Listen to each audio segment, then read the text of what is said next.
Blake's 7 is the BBC space opera that did the unthinkable. It ended by gunning down its entire cast. But did you know that Bloodbath finale was secretly a trap, engineered so the show could come back? Or that its special effects budget was reportedly the same as a 1960s cop show? £50 an episode? 14 facts, starting with that legendary ending. Avon, it's me, Blake. Stand still! Have you betrayed me? 14. The ending. It killed off its entire cast. Blake's 7 has one of the most shocking finales in television history. The last episode, simply titled Blake, ends in a catastrophic shootout on the planet Gauda Prime. Avon, believing the long-lost Blake has betrayed them all to the Federation, shoots him dead. A fatal misunderstanding. Federation troopers then storm the room and cut down the entire crew, one by one. The final shot is Avon, surrounded by the bodies of his friends, raising his gun with a grim half-smile as guards close in. Then a burst of gunfire, and the screen cuts to black. Everyone dies. For a primetime BBC series with a devoted family audience, it was almost unimaginably bleak, a total party kill that stunned the nation. Viewers were traumatized. Some, decades later, still describe it as the moment that scarred their childhood. No swelling music, no heroic last stand, no promise the rebellion lives on. Just annihilation. It remains a legendary gut punch, and as we'll see, it wasn't even supposed to be permanent. 13. The massacre was a trap. It was built so the show could return. Here's the secret hiding inside that bloodbath.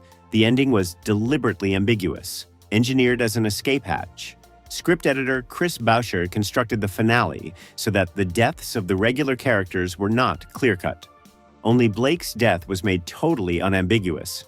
At Gareth Thomas's own request, a different, bloodier gun was used, showing real blood and a body, because the actor was leaving for good and wanted no doubt. But the others? They're shot with weapons that produce no visible injury. Vila isn't even shown with a gun pointed at him. That was intentional. The plan was that any actor who wanted to return for a proposed 5th series would have merely been stunned or wounded, while the characters of actors who declined would be confirmed dead. The apparent massacre was a Schrodinger's finale, leaving every door open. The most devastating ending in British sci-fi was secretly a cliffhanger in disguise, waiting for a renewal that, tragically, never came. 12. The renewal was announced live on air, after everyone was dead. The cruelest twist of the Blake's 7 finale happened outside the fiction. As the credits rolled on that apocalyptic final episode, the crew apparently massacred, the screen soaked in gunfire. A BBC continuity announcer's voice reportedly reassured the shell-shocked audience that Blake's 7 would return. The show had been unexpectedly renewed once before, after its 3rd series ended on the Liberator's destruction, so a 4th series revival was very much in living memory. Everyone expected the same magic trick again. It never came. Despite the on-air promise and the carefully engineered ambiguity, the BBC ultimately did not recommission the series, and Blake's 7 ended for good, on the image of its entire cast lying dead. So the show exists in a strange limbo, a finale designed to be survivable, a broadcast promise of return, and then permanent silence. The trapdoor had been built, the escape planned, the comeback announced, and then the trap simply stayed shut forever. The rebels died waiting for a rescue that was canceled. 11. The effects budget was reportedly a 1960s cop show's. £50 an episode. Blake's 7 is famous for attempting interstellar warfare, modeled spaceships, and physics-defying spectacle on a budget that was almost comically inadequate. According to a well-worn piece of BBC lore, the show inherited the special effects budget of Softly, Softly, a gritty, realistic 1960s police series, which amounted to roughly £50 per episode. £50. to depict space battles and alien worlds. Now, the legend is probably apocryphal. Softly had ended years before Blake's 7 began, so a literal budget inheritance seems unlikely. But like all the best myths, it endures because it feels true. Blake's 7's effects really were produced on a shoestring, its spaceships wobbling on visible strings, its alien planets played by the same English quarries that hosted Doctor Who. The show's severely restricted budget genuinely limited its visual ambitions at every turn. Yet that poverty forced a focus on writing, character, and moral complexity, which is exactly why the show is remembered fondly while lavish contemporaries are forgotten. 10. The villains invading Star One were supposed to be the Daleks. Here's a jaw-dropping piece of alternate history. The second series ends with an alien armada from the Andromeda Galaxy invading through a point called Star One, and creator Terry Nation, who invented the Daleks for Doctor Who, proposed that these mysterious invaders would be revealed as the Daleks themselves. It would have been an extraordinary crossover, tying together the BBC's two great science fiction franchises into a single shared universe. The BBC said no. The corporation was not happy about linking its two sci-fi properties in that way, and the invaders remained the generic insectoid Andromedans instead. It's a tantalizing road not taken. Imagine Blake's rebels and the Federation suddenly facing the most famous monsters in British television. Nation clearly relished the idea. The Daleks had made him wealthy, and he never stopped seeing their potential. But the crossover that could have united Doctor Who and Blake's 7 was quietly vetoed, surviving only as one of the great what-if footnotes in BBC history. 9. There were never actually 7. The title, Blake's 7, contains a small mystery that trips up new viewers. Count the crew, and you rarely reach 7. The explanation lies in the show's origins. When Terry Nation originally conceived it, he intended Blake to have 7 companions, hence the name. But budget constraints meant Blake's crew never included more than 6 human actors at any one time, and even reaching 7 required counting Blake himself, plus, by some readings, the ship's computers, Zen and Iraq, as members. So the title is a bit of an accountant's fudge, a relic of a grander plan the money couldn't sustain, perfectly emblematic of a show forever reaching beyond its resources. Fans have argued the math for decades. Is Iraq the 7th? Does Zen count?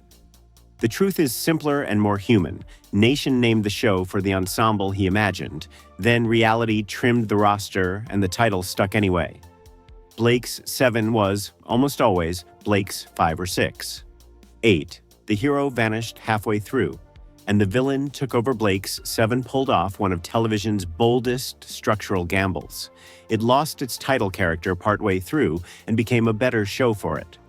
Gareth Thomas, who played rebel leader Raj Blake, departed at the end of the second series. His character written out, lost after the Liberator is crippled in the Star One battle. A show named after a hero suddenly had no hero. Into that void stepped Paul Darrow's Avon, cynical, brilliant, selfish, and morally ambiguous. The anti-Blake, who had been the crew's sardonic conscience all along. Avon's ascension transformed the series. Where Blake was a principled idealist, Avon was a survivor who trusted no one, and the show's final 2 series darkened around him into a study of paranoia and decay. Many fans consider the Avon era the show's peak. It's a remarkable feat, a series that survived losing its namesake by promoting its most compromised character to lead, and became more distinctive, not less, for the betrayal at its heart. Quick teleport pause. If this deep dive is earning it, hit like and subscribe, because we resurrect a cult classic every week. Now, back aboard the Liberator, starting with the villain who became the real star of the show. 7. Servalan was a female tyrant. Unlike anything else on TV, Blake 7 gave British television one of its greatest and most transgressive villains. Supreme Commander Servalan, played by Jacqueline Pearce.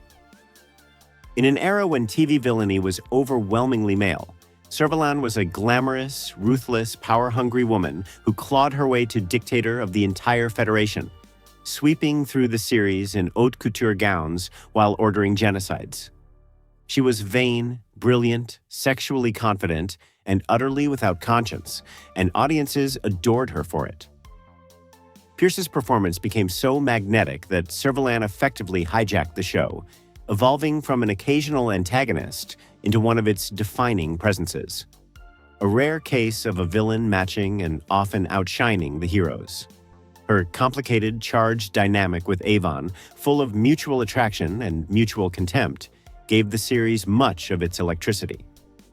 In a genre and decade dominated by men, Blake's Seven built one of its central pillars around a woman who wanted absolute power and pursued it with elegant, remorseless glee. Television had rarely seen her like. 6. It was The Dirty Dozen in Space. Heroes who weren't heroes. Blake's Seven's creator described his own show with a single telling phrase, The Dirty Dozen in Space. That was the whole radical premise. Where Star Trek offered noble explorers and Doctor Who a benevolent wanderer, Blake's Seven offered criminals, thieves, killers, smugglers, cowards, and cynics, thrown together aboard a stolen ship, fighting a dictatorship not always for noble reasons. The show deliberately blurred the line between good guys and bad guys until it nearly vanished. Blake himself is a genuine freedom fighter, but he's also a fanatic willing to sacrifice innocence for the cause. Avon is in it mostly for himself. Vila is a coward and a thief. This moral murkiness was revolutionary for a prime time. BBC Sci-Fi in 1978, and it's why the show has aged so well while cheerier contemporaries feel dated. Blake's Seven refused easy heroism, insisting its rebels were as flawed and self-interested as real people. A bleak, adult vision of resistance that television is still catching up to. 5. The teleport was invented to save money. One of Blake's Seven's most iconic pieces of technology, the teleport, which beams the crew from the Liberator down to planets, was born largely of budgetary necessity, echoing the same trick Star Trek had used a decade earlier. Landing a spaceship convincingly with models and effects shots was expensive and time-consuming. Simply dematerializing the characters and rematerializing them on location was vastly cheaper. A shimmer, a sound effect, and the actors are suddenly standing in a quarry. No landing sequence required. It's the recurring lesson this channel keeps uncovering. Many of science fiction's most beloved conventions exist because they were cheap. The teleport spared the production the cost and difficulty of showing the mighty Liberator setting down on every alien world, while adding a handy source of tension. Teleport bracelets that could be lost, malfunction, or run out of range, stranding characters in danger. Constraint bred an iconic device. What looks like visionary technology was, at heart, an accountant's elegant solution. 4. Avon's actor later bought the rights and planned his return Paul Darrow, so completely made the role of Avon his own that he pursued the character long after the series ended. Darrow purchased the rights to Blake's Seven and became involved in an early 2000s revival project titled Blake's Seven: A Legacy Reborn. His vision for it directly echoed a scenario the show's own creator, Terry Nation, had once described: an aged Avon in a kind of Napoleonic exile on a penal planet, his exploits long forgotten, most or all of the other crew long dead, before passing the torch to a new group of escaped prisoners who would become the new Seven. The parallel to Napoleon's exile and return from Elba is deliberate and poignant. Avon, the ultimate survivor, waiting decades in obscurity for one last rebellion. Darrow even wrote Avon novels, including the Lucifer series, extending the character's story in prose. The revival never fully materialized, but it revealed how deeply one actor had bonded with his role, enough to buy the whole show to keep him alive. 3. That shootout ending was inspired by two westerns. The apocalyptic finale of Blake's 7 didn't come from nowhere. It was a conscious homage to the elegiac violence of the American Western. Script editor Chris Boucher, deciding how to conclude the series, drew direct inspiration from 2 landmark films, Butch Cassidy and the Sundance Kid and the Wild Bunch. He concluded that ending the series in a doomed, all-guns-blazing shootout would provide a far more memorable finale than any tidy resolution. Outlaws going down together in a final blaze. It's a fitting lineage for a show that was always, in spirit, a Western in space. A band of outlaws on the run from the law, holed up, betrayed, and cornered. Butch and Sundance freeze-framed into a hail of bullets. The Wild Bunch chose to die on their feet in a suicidal gunfight. Boucher gave Blake's 7 the same fatalistic, romantic doom. The most traumatic ending in British sci-fi was, at its heart, a cowboy's death, transplanted to the stars. 2, it never really died. It just changed medium Blake 7, ended in a hail of gunfire in 1981. But the story refused to stay buried, driven by a cult following that never accepted the massacre as final. The show's afterlife has been remarkably rich. BBC Radio produced full audio dramas in the late 1990s, featuring most of the surviving original cast, and companies like B7 Media, and especially Big Finish Productions, have kept the universe alive for decades in both audio and prose, with new adventures continuing to this day. The fandom's obsession with what happened after Gata Prime became so intense that post-Gata Prime fanfiction, stories imagining how the crew might have survived, became one of the most enduring genres in all of media fandom. That's the ultimate testament to the show's grip.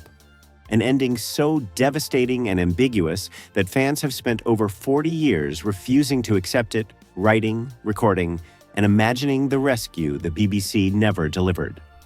The rebels live on in the fans who wouldn't let them die. 1. The bleak British space opera that influenced everything after Step Back, and Blake's 7 stands as one of the most influential and quietly radical science fiction series ever made.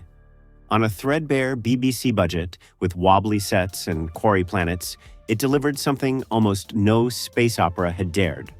Moral ambiguity, doomed heroes, a female arch-villain, political cynicism, and the nerve to kill everyone at the end. Its DNA runs through decades of darker, morally complex genre television. Every gritty, ambiguous space saga about compromised rebels fighting an overwhelming system owes it a debt. Its legacy is a paradox this channel knows well. A show remembered by some of the public for its low production values and heightened acting is regarded by fans and critics as a landmark of intelligent, adult storytelling, proof that ideas and characters, not effects budgets, are what endure. Blake's 7 looked cheap and thought expensive, and its fearless, pitch-black ending guaranteed that 4 decades on, no one who saw it has ever forgotten it. Those were 14 facts most fans have never heard about Blake's 7. Which one got you? The finale built as a secret escape hatch, or the Daleks who almost invaded? Report to the comments before the Federation intercepts you. If this earned it, hit like, subscribe, and send it to the friend still writing post-Gata Prime stories in their head. Until next time, maybe I'm not the only one who got out.